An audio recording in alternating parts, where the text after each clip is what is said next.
Welcome to the Tim Castle Live Show, where we meet courageous people doing inspirational things around the world.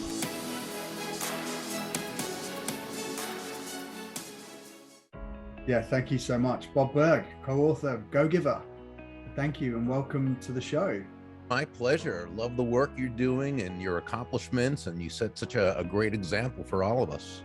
Oh, thank you. My pleasure as well. Like it's really great to have someone like you on, and I did a bit of research into your background. You're a top sales professional before, and I also work in sales, so kindred spirits in that way. Absolutely. Also both authors, so I thought it was great to get together and have this conversation. So to kick things off, because I know we've only got 30 minutes, I want to make sure that we really get the most out of it, and I did ask a few of my audience members what their hot questions were as well, because there are so many fans of your book, and the book we're talking about is The Go Giver. I have it here. I've read it multiple times, and it just gets better every single time you read it. I think there's so much in it. The words you've used, the expressions, the italics, the way it's set out. And I guess to kick this conversation off, how does giving apply to sales? We're both salespeople. How would you say that applies to sales? Yeah, and first I've just got to tell you, when you talk about the story being well written in the different words, that's John David Mann, my co-author. He was really the lead writer and storyteller. I'm a how-to guy. I'm step one, step two, step three, Tim. I'm always approaching it that way. John has a way with words that I certainly don't have. So I just want to make sure, I give him the credit for that, because he's also a great entrepreneur too. So it was a real team effort. But so what does giving have to do with sales? Let's first define what we mean by giving, because the basic premise, if you will, of the Go Giver is simply that shifting your focus, and this is really where it all begins, shifting your focus from getting to giving. Now, when we say giving in this context, we simply mean constantly and consistently providing immense value to others, understanding that doing so is not only a more fulfilling way of conducting business, it's actually the most financially profitable way as well, but not for any kind of way out there, woo-woo, magical, mystical reasons or anything like that. It actually makes very logical, very rational sense. When you're that salesperson who can take your focus off yourself and place it on serving others, when you can focus not on you, but on what they need, what they want, what they desire, when you can move your focus off yourself and onto helping them solve their challenges and problems, people feel good about you. They feel great about you, right? They want to get to know you. They like you. They trust you. They want to be in relationship with you. They want to do business with you. If that's appropriate for what they're looking for, but they definitely want to tell others about you. They want to be your personal walking ambassador. One of the things I say whenever I speak at a corporate sales conference is that nobody is going to buy from you because you have a quota to meet. Right. And I say corporate says that's because you think of quotas, and people are right. They're not going to buy for that reason. They're not going to buy from you because you need the money. And they're not even going to buy from you because you're a really great person. They're going to buy from you because they believe that they will be better off by doing so than by not doing so. And when you think about it, Tim, that's the only reason anyone should buy from you or from me or from anyone else. But here's the thing, that's great news, because it means that salesperson or entrepreneur who can truly focus on that person, that's the one who creates the environment for the sale to take place. This is why John David Mann and I say that money is simply an echo of value. Right? It's the thunder, if you will, to value's lightning, which means nothing more than the focus must be on the value you're providing or giving another person. The money you receive is simply a natural result of the value you've given. Right. So we're starting off, we're shifting our focus to the interests of the other side, the other person. And we're not, because that is a huge piece. And that's what I love in the book is Joe goes into it with the idea of going after leverage and clout, which most salespeople, as we're taught, as as we go out there, we want leverage. That's exactly what we think we should be going out there and getting. And so I love that you weave this story of Joe, who's got third quarter targets to hit. He's got pressure, and yet you take him on this adventure through the story. And it is so realistic as a salesperson. So we shift to then the other side and their interests. How do we do that when we know we've got our own kind of responsibilities to take care of? Maybe we've got a family. You know, we're always talking about, maybe if you're on an airplane and the airplane's going to crash, you've got to put your own mask on first. Isn't it kind of like sacrilegious? Like, isn't it taking away from what we're taught as a principle to take care of ourselves first and then kind of look after someone else? How do we trust we're going to work out? Yeah, well, so the premise of that question, though, is that it's that focusing on them is somehow being self-sacrificial or martyrish on our part, when really it's just the opposite. Because again, if they're not buying for our reasons, but for their reasons, then the most self-interested thing we can do is place our self-interest off to the side for a moment. It doesn't mean we deny our self-interest. We're human beings. Of course, we're self-interested. It's part of our nature. It's human nature. Okay. But that doesn't mean we have to just accept that and be halted by that, be stifled by that. Okay. Because again, if you know, let's play through a scenario. Okay. That I think will explain it. I'm the salesperson, you're the prospect, and we're in a, you know, sales presentation, conversation, what have you. Okay. And, you know, I really need this money. I've got a family to feed. I need the money right now. And, you know, so I've got to go in there, you know, this go-giver stuff, focus on others. That's great for after I have the money. But right now I need to be really focused on myself and the money, right? Okay. So you're my customer. You're my prospective customer. I go in there. Yeah, I ask you questions, but they're not really questions designed for me to really understand you and your thought process, as much as they're questions for me to be able to sharp angle you into a close. I'm not really listening to you as a human being. I'm kind of seeing you as simply a prospect. When you have an objection, I'm a little tiny bit defensive because this objection of yours, Tim, is standing in the way of my money that I need for myself and my family. And I'm closing early, I'm closing often, and I'm closing in a way that shows that my focus is the money. Now, end of the conversation, all things being equal, are you more likely or less likely to probably feel comfortable doing business with me right now? And I'd say most people would say less likely. Yeah. Okay. So now I'm that same salesperson, or now I'm another salesperson, but the same situation.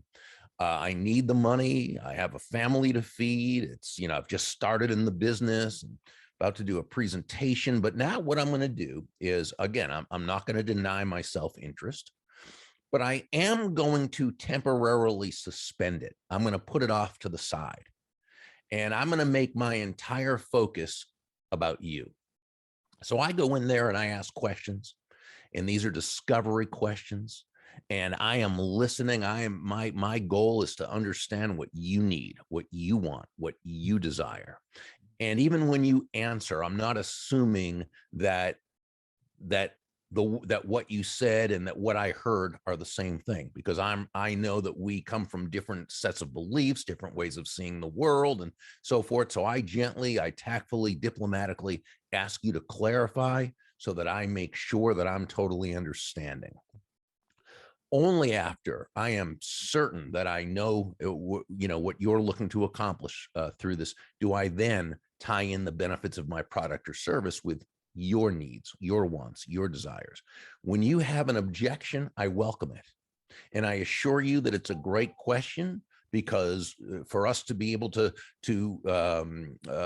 put this together, you need to feel very comfortable with the process. And rather than just giving a canned standard answer to your objection, we're going to instead together work within the objection in order to find the true root of it. What's really going on? What's really happening? Because, you know, as the customer, you may not know exactly why you feel that the value's here and the price is here, or what have you, because you're just kind of figuring it out. So you may kind of say, well, the price is too high, or I need to think about this, or I need to ask this, or well, what about this?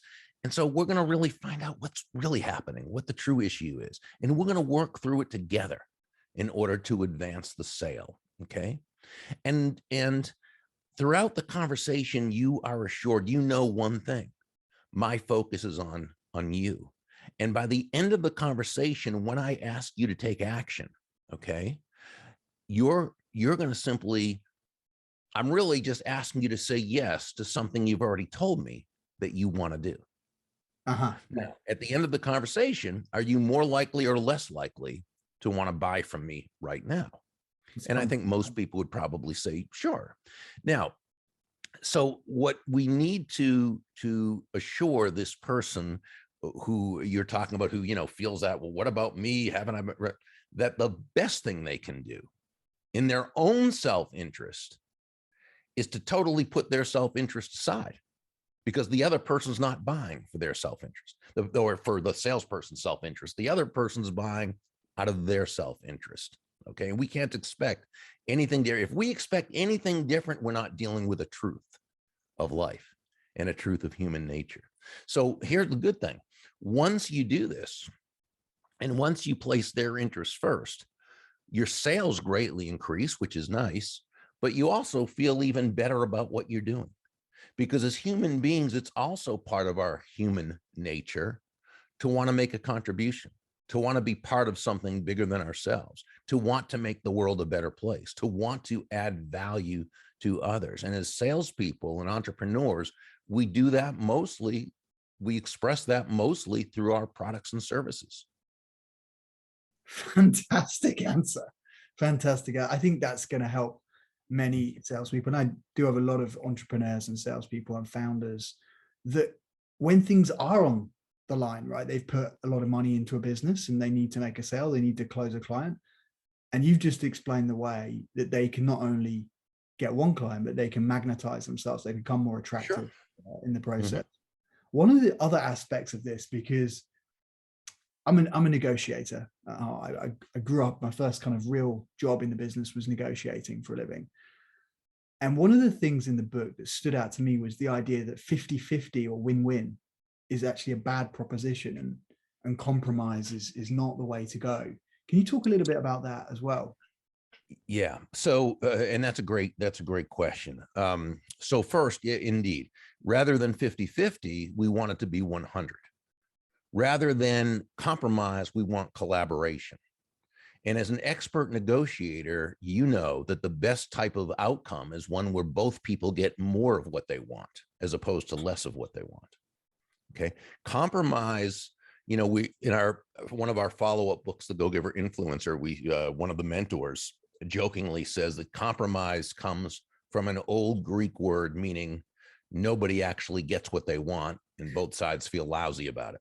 It doesn't really mean that, but it might as well, because compromise, and then, by the way, not that there's not a time and place for compromise, of course there is, but again, all things being equal, if you have your choice, you know, compromise by the very nature of the thing says you're giving something up. Both sides are giving something up in order to advance the process. Yeah. Collaboration means both sides are actually expanding. Now, when we say win-win is a losing proposition, I think we should have explained that a little bit better in the book, and we didn't. But here's what we mean: it's not that win-win itself is a losing proposition. It's that people often say win-win when what they really mean is, I want to make sure I don't lose. Which is different. So we're calling it win-win. You know what I'm saying? And you know. So, so of course we want both people to win. We always want more life for everyone. We want there to be, you know, and so, but you always say win is people don't mean what they're saying. Right. Exactly. I want to win, and it's cool if you win a bit as well, but I want to win. Right. Exactly. Exactly. So taking that further then, out of the 5 laws of stratospheric success, I love the word stratospheric. That's puts it into perspective, because it's not just great success, it's not just abundance, it's next level, right? So what what law or what part of the process do you think people struggle with most in your experience? Oh, most people struggle with the law of receptivity, the last one, law number 5. Why is that?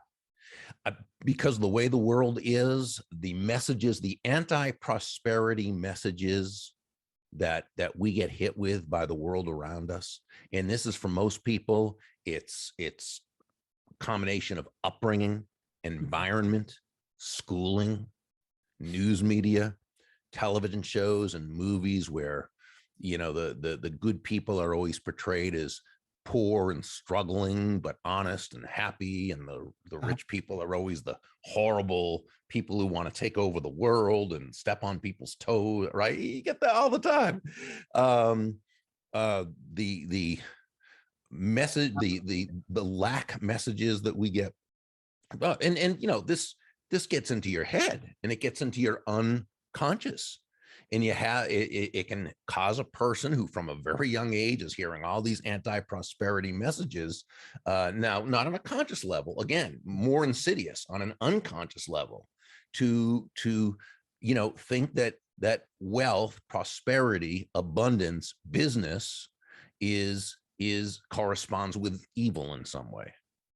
So if you really have this belief inside, and now you start to bring immense value to the world and to the lives of so many, and you have all these great things coming to you, including financial wealth, but unconsciously you're associating this with people thinking less of you, people thinking you're evil, or maybe even being evil and dishonest and all these things. What are you going to do? You're going to resist it. You're going to push it away. You're not going to be able to receive it with gratitude. So yeah, I would say that is basically the reason why. It's so interesting. Like it's so subtle. Like, you know, when you are a child and you're taught it's better to give than receive. And that's what you're saying in the book is, and what you've just explained here is that it is such a big part of being a giver is actually being on the other end of it and being able to willingly receive. And that's the process. That's the full circle that we need to go through. You know, So, Tim, oh, excuse me, go ahead. Carry on. No, I was going to say, you know, my friend Randy Gage, who's one of the leading prosperity authors and thinkers and practitioners in the world, he gives this great example of, you know, in the movies, in the original Spider-Man movie, Peter Parker is talking with Uncle Ben. They're sitting in the living room talking about being, you know, poor and so forth. And Uncle Ben says, well, you know, Peter, we may not be rich, but at least we're honest. What a horrible message for some kid who's watching that to be here, right? Because what's the presupposition? What's the premise? If you're honest, man, you got no chance. And if you're not, and if you are prosperous, it means you weren't honest. And if you grow up with having a value of honesty, well, that you're going to resist that prosperity. So, and it's not just a movie, it's pretty much every movie, but it's also pretty much, it just engulfs our culture. It's so prevalent and so extensive. So that brings me to on the other side of this, on the flip side of it, giving or being seen as a giver is almost seen as being too nice. Are you humble? Are you going to get walked over? Are you going to get taken advantage of? That kind of premise, when actually what you're making a case for in the book is that that's not the case, right? Right. I think it's very important that we always, you know, that again, when we define terms and what something is and what something isn't, you bring up a great point. So there is absolutely nothing about being a go-giver that is congruent with being a doormat, a martyr, or self-sacrificial in any way. And I often say to people that if you find yourself constantly being taken advantage of, and I'm not talking about once or twice or 3 times in your life, life is life. It's going to happen sometimes. No, I'm talking about a pattern of this happening, right? It's not because you're nice. It's not because you're a giver. It's because you're doing things in a certain way that is creating the environment for people to take advantage of you. Okay. Would you say that comes from expectation then? Like Sure. Well, it does. And it could be expectation of others and expectations of ourselves. Because remember, there's always a reason why we do things. There's always a payoff, if you will, for it. Okay. And so if we're someone who's allowing ourselves to be taken advantage of constantly, we've got to first identify the issue, or else there's nothing we can do about it. Right. So so why is this happening? Why is it that every time I'm taken advantage of, I'm always one of the participants? Okay. So there's probably something that I'm either allowing or doing or setting myself up for. Now, it's probably also very unconscious and I'm not thinking about it. Right. So what's the payoff? Is it because I can, through victimhood, it takes away my responsibility to be successful? Do I want the pity from people? Is that a payoff? And I'm not saying it is, by the way, if anyone in your audience is feeling that. I'm saying we need to understand what it is. We've got to really get to the root of it, and we've got to be very honest with ourselves and ask why we're allowing this to happen. Is it that we don't have the tools and the skills to be able to say no at the appropriate time, or to be able to make a decent judgment on people based on past experience? You know, again, there could be many reasons, but if someone is constantly being taken advantage of and they're using the excuse that it's because they're nice or they're a giver, I'm just going to say it's an excuse. It's not the reason. And that's a really good point, because I like that first one you said. I think that could come up a lot, the fact that people are using it as a way to get out of why they weren't successful in the first place. They could take a load off because they've got everybody keeps taking advantage of me, and of course I can't. I would be successful, but everybody keeps taking advantage of me. Well, there it takes two to tango. When you know. And the flip side is true. Again, like the opposite way. If we're prosperous, if we're going out and we're giving and we're doing this way of life, it comes back tenfold. And absolutely. The bit that I love that you call out straight away in the book is the fact that, and this I've seen misconstrued by top business leaders, business professionals, people that I would have expected to understand what giving is all about. But it's the fact that it's not a strategy to get. It's a way of life. You give because it's how you're going to embrace life. Sure. Yeah. And the results are that it comes back. Not from everyone, not necessarily where you think it is, and often from where you think it is. It's just that here's what I say: give value to others without attachment to the result. Okay, that doesn't mean you don't go in with positive expectation. You know that if you're planting seeds of goodwill, if you're planting seeds of great will from an authentic base with many people all over the place, what you're doing is you're creating what we call the benevolent context for your success. Remember, people know, like, and trust you because they see you as a giving person, as a person of value. Okay. So when you're constantly planting these seeds of great will, you're creating a wonderful context, a benevolent context of success. And it's going to come back. And it's not really something you have to do with faith, because, that faith it's going to work. Oh, I hope it works. No, it works. And actually it takes more faith to believe it's not going to work, because it's been proven so often, because it's just the way the world works. Yes. And the successful people will tell you this. That's very true. What is one of the coolest stories then you've heard from someone who's implemented the 5 laws? We get just so many wonderful stories, and we're always so happy to hear these stories. We love them. I think to this day, one of my favorite ones is still one that happened just maybe a year or so after the book first came out. This was back in 2009 or something, and it was in the midst of the terrible recession that we had. Remember the whole financial economy, the collapse. And this was a painter in the Pittsburgh, Pennsylvania, U.S. area, and not a painter. He was a roofer. He fixed roofs. Yep. And what happened is, him and all his roofing colleagues, his competitors, we're seeing a real downturn. People weren't fixing their roofs. Nobody had the money to do it, and the whole thing. And he said what everybody else was doing. He was pulling back on the value he was giving, trying to cut his expenses, trying to be and still make as much money as he could. And that wasn't working. It never does. Mm-hmm. And it's not that you should spend foolishly, but what I'm saying is he was pulling back the value that he was providing as well. That's a really important point. So in times when you're struggling, in times when it's hard, give more, and then you would even stand out even more. But again, sure.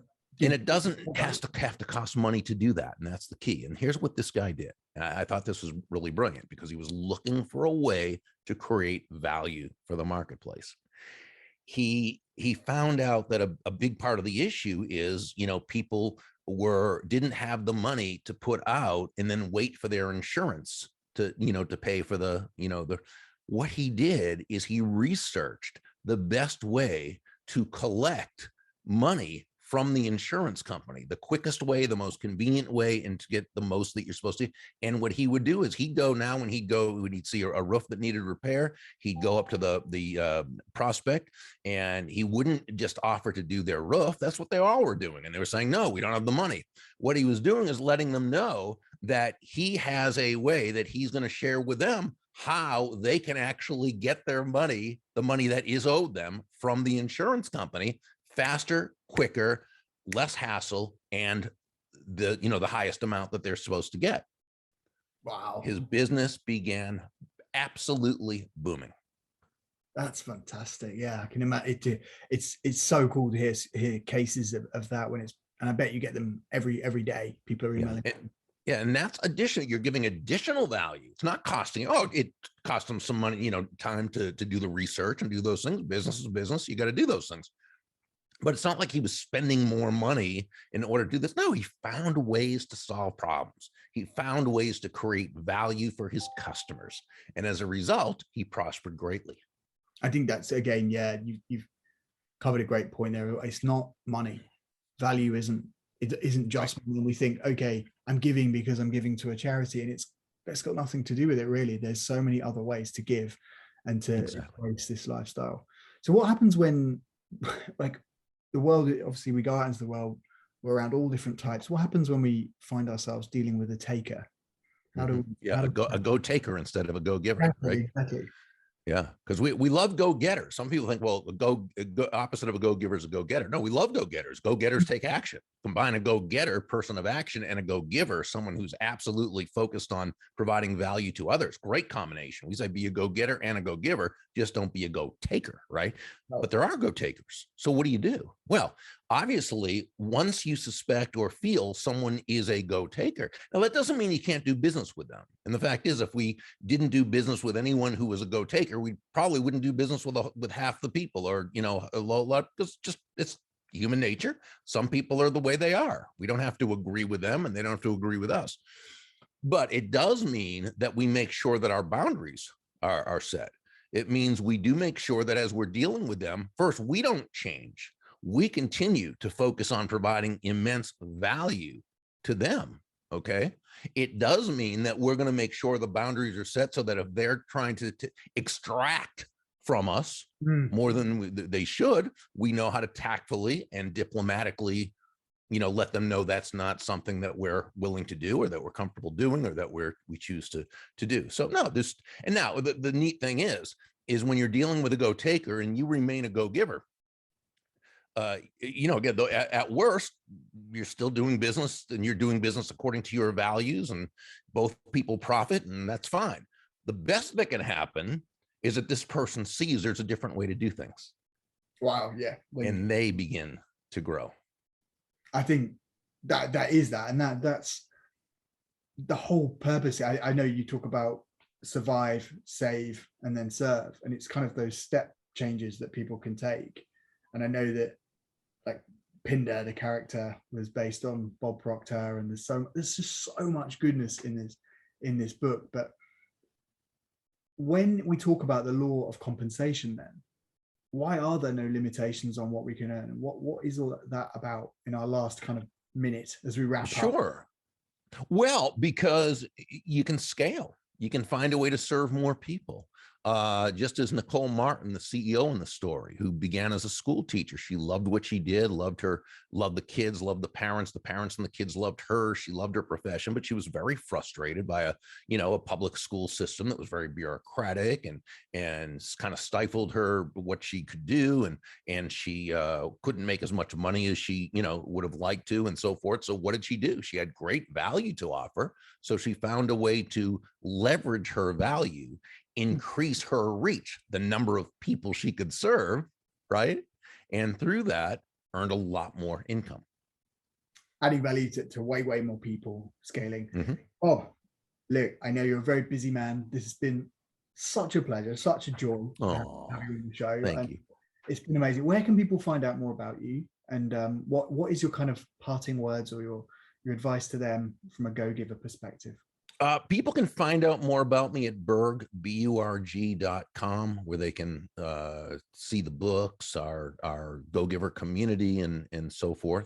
As far as parting words, I mean, I think it would have to be what a mentor said to me 40 years ago when I, soon after I got into sales. And that was, if you want to make a lot of money in sales, he said, don't have making money as your target. Your target is serving others. Now, when you hit the target, he said, you'll get a reward, and that reward will come in the form of money. And you can do with that money whatever you choose, but never forget, the money is simply the reward for hitting the target. It isn't the target itself. Your target is serving others. And when we see sales from the viewpoint of it's not about us, it's about them. It's about adding value to another person's life. It's about another person's life being better just because we are part of it.